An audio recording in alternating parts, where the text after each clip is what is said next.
ശ്രീ ദാമോദർ പ്രസാദ്, ഈ പത്മകുമാറിന്റെ പ്രകോപനം എന്താകുമെന്നാണ് അങ്ങയുടെ വിലയിരുത്തൽ? അതല്ല വേണ്ടു. ഇതിനെ സംബന്ധിച്ചിടത്തോളം എനിക്ക് തോന്നുന്നു ഇപ്പോൾ കൊല്ലം സമ്മേളനം, സംസ്ഥാന സമ്മേളനം കഴിഞ്ഞു. അപ്പോൾ ഈ സംഘടനയ്ക്കകത്ത് ഈ ഇതിപ്പോൾ നവകേരള രേഖ സംഘടനയ്ക്കകത്ത് അവതരിപ്പിച്ചു. ഈ വികസനം സംബന്ധിച്ചും പ്രതിഷേധം സംബന്ധിച്ചും ഒരു പ്രശ്നം ഉന്നയിച്ചിട്ടല്ല പത്മകുമാർ ഇതിൻ്റെ അകത്ത് പ്രശ്നം ഉന്നയിക്കുന്നത്. സംഘടനാപരമായ ഒരു പ്രശ്നം, അതായത് സ്ഥാനമാനത്തുള്ളിലുള്ള കലഹമാണ് കാണുന്നത്. ഇതിൽ പ്രതിഷേധ പ്രശ്നമൊന്നുമില്ല. ഞാൻ ഓർക്കുന്നത് ഇപ്പോൾ 2005 മലപ്പുറം സമ്മേളനം കഴിഞ്ഞ് നിങ്ങൾ ഓർക്കുന്നതാണെങ്കിൽ, ആ സമ്മേളനം മനോരമയായിട്ടാണ് ഒരു സപ്ലിമെൻ്റ് മിന്നൽ പിണറായി എന്ന് പറഞ്ഞിട്ട്, പിണറായി ഇതെല്ലാം സമ്മേളനം വിജയശ്രീലാളിനായിട്ട് തൻ്റെ സ്വന്തം ഗ്രാമത്തിൽ പോകണം. എന്തായാലും ഗോവിന്ദമാഷക്ക് ആ യോഗമില്ല സ്വന്തം ഗ്രാമത്തിലേക്ക് മടങ്ങി പോകാൻ. ഗോവിന്ദമാഷ ദുർബലനായ നേതാവാണെന്ന് തെളിയിക്കുന്ന ഒരു അവസ്ഥയാണ്. കാര്യം അതായത് ഇപ്പോൾ സമ്മേളനം കഴിഞ്ഞാൽ നേതാവിനെ ഇപ്പോൾ ശരിയായൊരു സെക്രട്ടറി ആവുന്ന ഇപ്പോഴാണല്ലോ, ഈ സമ്മേളനത്തോടെയാണല്ലോ.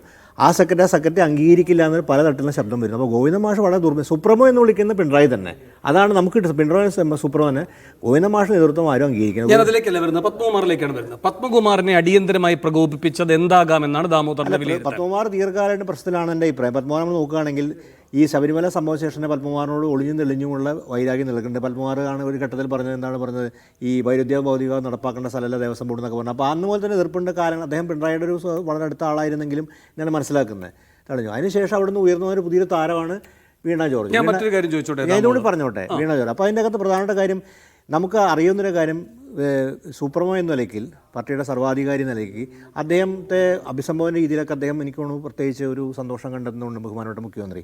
അപ്പോൾ ക്യാപ്റ്റൻ എന്നൊക്കെ വിളിച്ച് അദ്ദേഹത്തെ ഇന്ന് പറയാവുന്ന ക്യാപ്റ്റൻ, നമ്മളെല്ലാവരും ക്യാപ്റ്റൻ എന്ന് പറയുന്ന അഭിസംബോധന സ്ഥലത്ത് പിണറായി ജോർജിന് തീർച്ചയായിട്ടും ഒരു പ്രൊമോഷനാണ് നമുക്ക് ആരോഗ്യ മന്ത്രിയെ കിട്ടിയത്. ആ തുടർച്ചയായിട്ടുള്ള ക്രമത്തിൽ അവർക്ക് പാർട്ടി പത്ര പരിചയമോ മറ്റൊന്നും ആവശ്യമില്ല. അപ്പോൾ സ്വാഭാവികമായിട്ട് അതിൻ്റെ അകത്ത് അങ്ങനെ പരിചയമുള്ള ആൾക്കാർക്ക് അതൃപ്തിയും ഒരു അസ്വാഭാവികത തോന്നാം, അതൃപ്തി ഉണ്ടായിരിക്കാം. ദാമോദർ, ഞാൻ മറ്റൊരു തരത്തിലാണ് അതിനെ കാണുന്നത്, അതുകൊണ്ടാണ് ഞാൻ അങ്ങോട്ട് ചോദിക്കുന്നത്. ഇപ്പോൾ ഈ പത്മകുമാറിൻ്റെ ഒരു പ്രതികരണം മാധ്യമങ്ങളിൽ വന്നതാണെന്ന് പറയാം. പാർട്ടിയിൽ ഉയർന്ന സ്ഥാനങ്ങളിലേക്ക് ചെറുപ്പക്കാർ മുന്നോട്ട് വരണം എന്നതിൽ തർക്കമില്ല. എന്നാൽ പാർട്ടി രംഗത്ത് പ്രവർത്തിക്കാത്തവർക്ക് സ്ഥാനക്കയറ്റം നൽകുന്നതിൽ പ്രയാസമുണ്ട്. പാർലമെന്ററി രംഗത്തെ പ്രവർത്തനം മാത്രം പരിശോധിച്ച് ഒരാൾക്ക് കമ്മ്യൂണിസ്റ്റ് പാർട്ടിയിൽ സ്ഥാനക്കയറ്റം നൽകാനാവില്ല എന്നതാണ് എൻ്റെ കാഴ്ചപ്പാട്. അപ്പോൾ ഒരു കാര്യം അങ്ങ് അംഗീകരിക്കുന്നുണ്ടല്ലോ, ഒരു തലമുറ വരുന്നതിനകത്ത് അദ്ദേഹത്തിന് എതിർപ്പില്ല. ആർക്കെങ്കിലുമൊക്കെ ഉചിതമായ അർഹമായ സ്ഥാനക്കയറ്റം കിട്ടുന്നതിലും എതിർപ്പില്ല.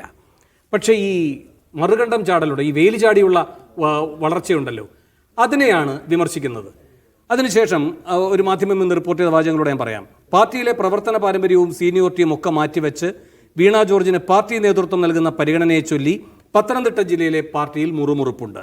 മുഖ്യമന്ത്രിയുടെ കുടുംബാംഗങ്ങളുമായുള്ള ബന്ധമാണ് ഈ പരിഗണനയ്ക്കും ഇപ്പോൾ പ്രത്യേക ക്ഷണിതാവാക്കിയതിനും പിന്നിലെ കാരണമെന്നാണ് വിമർശനം. ഇതാണ് ആ മാധ്യമ റിപ്പോർട്ട്. ഞാൻ അങ്ങയോട് നേരിട്ട് ചോദിക്കുന്നു, പിണറായിക്ക് പോലും നിയന്ത്രിക്കാൻ കഴിയാത്തൊരു കിച്ചൺ ക്യാബിനറ്റ് ഇല്ലേ? ആ കിച്ചൺ ക്യാബിനറ്റിൽ ഉള്ളവരുടെ പ്രീതി കിട്ടിയതിൻ്റെ ഭാഗമായല്ലേ വീണ മന്ത്രിയായത്, ഇപ്പോൾ ക്ഷണിതാവായിരിക്കുന്നത്, നാളെ സ്ഥിരാംഗമാകാൻ പോകുന്നത്? ഇത് ആർജവത്തോടെ പത്മകുമാർ പറയുകയല്ലേ ചെയ്തത്? പത്മകുമാർ പറയുന്ന ആർജവത്തോടാണെങ്കിൽ ഞാൻ മനസ്സിലാക്കുന്ന പത്മകുമാറിനെ പറയുന്ന ആർജവത്തോടെ ആണോ എന്നുള്ള കാര്യം സംശയം. കാര്യം ഇതിനകത്തൊരു പൊളിറ്റിക്സ് പത്മകുമാർ പറയുന്നുണ്ടെങ്കിൽ അത് നമുക്ക് മനസ്സിലാക്കാമായിരുന്നു. എനിക്ക് തോന്നുന്നത് എൻ്റെ കാഴ്ചപ്പാടിൽ ഒരു സ്ഥാനത്തർക്കാണ് നിൽക്കുന്നത്. നിങ്ങൾ പറഞ്ഞൊരു പോയിന്റ് അതിൻ്റെ അകത്ത് വീണ്ടും പറഞ്ഞ പോയിന്റ് ഉണ്ട്. ഈ പെട്ടെന്നുള്ള ഉയർച്ച ചിലപ്പോൾ ഈ രാഷ്ട്രീയ കിച്ചൺ ക്യാബിനറ്റ് ഉണ്ടോ ഇല്ലയോ ദാമോദർ? എൻ്റെ അതിനെക്കുറിച്ച് പറയാൻ എനിക്ക് ചില വ്യക്തമായ സൂചനകൾ ഇല്ലാത്തതുകൊണ്ട് എനിക്ക് തന്നെ പറയാൻ പറ്റില്ല കിച്ചൺ ക്യാബിനറ്റ്. പക്ഷേ തീർച്ചയായിട്ടും വീണ ജോർജിന് കിട്ടിയ പ്രൊമോഷൻ സംശയാസ്പദ ആ പ്രൊമോഷൻ ബിൽ എന്താണെന്നുള്ളൊരു അവ്യക്തതയുണ്ട്. കാര്യം പക്ഷേ എനിക്കൊണ്ട് രാഷ്ട്രീയ പ്രവർത്തനങ്ങൾ അവരെ മാധ്യമപ്രവർത്തന എക്സ്പീരിയൻസ് കൗണ്ട് ചെയ്തിട്ടുണ്ടാവും. ചിലപ്പോൾ അങ്ങനെ ഉണ്ടാവുമല്ലോ, മാധ്യമപ്രവർത്തന എക്സ്പീരിയൻസ് ആയിരിക്കും, അല്ലെങ്കിൽ മറ്റേ എക്സ്പീരിയൻസ് അവർക്കില്ലല്ലോ. രാഷ്ട്രീയ പ്രവർത്തനത്തിൽ ഇപ്പോൾ നമ്മൾ നോക്കുക, പത്മകുമാറിന് ദീർഘ എക്സ്പീരിയൻസ് പറയുന്നുണ്ട്, പക്ഷേ അവരുടെ തീർത്തും അങ്ങനെ എക്സ്പീരിയൻസ് ഇല്ല. പക്ഷേ ഇവിടെ ചോദിക്കുക, കെ ശൈലജ പകരം വീണ ജോർജ് മന്ത്രിയായി തന്നെ എന്തടിസ്ഥാനത്തിലായിരുന്നു? വേറെ ആൾക്കാർ CPM ഉണ്ടായിരുന്നില്ലേ നേതൃസ്ഥാനത്തേക്ക് വരാനായിട്ട്? അപ്പോൾ ഈ ഘട്ടം നമ്മളെല്ലാം കണ്ടതാണ്. അതിൻ്റെ ഒരു അടുത്ത ഘട്ടം നിൽക്കാനാണ് ക്ഷണിതായിട്ട്. പിന്നെ വേറൊരു ഒരു വിവരം നമ്മൾ കേട്ടിട്ടുണ്ടെങ്കിൽ പ്രൊഫസർ രവീന്ദ്രനാഥിന് ക്ഷണിതാവായി വിളിച്ചിരുന്നൊരു വാദമുണ്ട് അതിൻ്റെ അകത്ത്. അല്ല, അതൊക്കെ ഖണ്ഡിക്കപ്പെടുന്ന ഒരു അവസ്ഥ എന്താണെന്നറിയാമോ ദാമോദറെ? ഇവർ മന്ത്രിയായതിനു ശേഷമുള്ള ആദ്യത്തെ സമ്മേളനമല്ല. അപ്പോൾ ഇതിന് മുൻപത്തെ ഘട്ടത്തിലും അങ്ങനെയെങ്കിൽ ക്ഷണിതാവായി വിളിക്കേണ്ടതാണ്. മാത്രമല്ല ബിന്ദുവിനും അത് ബാധകമാണ്. ഇത് രണ്ടും ഉണ്ടായിട്ടില്ല. എനിക്ക് അത്തരം കാര്യങ്ങൾ ചോദിക്കുകയാണ് എന്നെ സംബന്ധിച്ചോളം. ഇപ്പോൾ തൃശ്ശൂരിൽ നിന്നൊക്കെ നോക്കുകയാണ്, തൃശ്ശൂർ ബഹുമാനയുടെ നമ്മുടെ ഉന്നത വിദ്യാഭ്യാസ മന്ത്രിയേക്കാളൊക്കെ വളരെ പരിചയസമ്പന്ന നേതാക്കൾ തൃശ്ശൂരുണ്ട്. ഇപ്പം നമുക്ക് പരിചയമുള്ള നമ്മുടെ കാലത്തൊക്കെയുള്ള UP ജോസഫ് പോലെ നേതാക്കളുണ്ട്. ഞാൻ വ്യക്തികളുടെ ഒരു ബന്ധം പുലർത്തുന്നുള്ളവരെ, അവർക്കൊന്നും ഒരു കാര്യത്തിലും അവരൊക്കെ ദീർഘ പാരമ്പര്യമാണ്, പരിചയസമ്പന്നരാണ്, ദീർഘ രാഷ്ട്രീയ, അവർക്കൊന്നും മോചിതരക്കില്ല. അപ്പോൾ മറ്റെന്തൊക്കെയോ സ്വാധീന ഘടകങ്ങളിനകത്ത് വർക്ക് ചെയ്യണമെന്ന സംശയമില്ല. പക്ഷേ ഇത് പൊതുസമൂഹത്തെക്കുറിച്ച് നോക്കുന്ന സമയത്ത് എന്ത് പ്രത്യാഘാതം ഉണ്ടാക്കുന്നു, പ്രത്യേകിച്ച് പ്രത്യാഘാതം ഉണ്ടാക്കുന്നു. അതിലേക്ക് വരാം.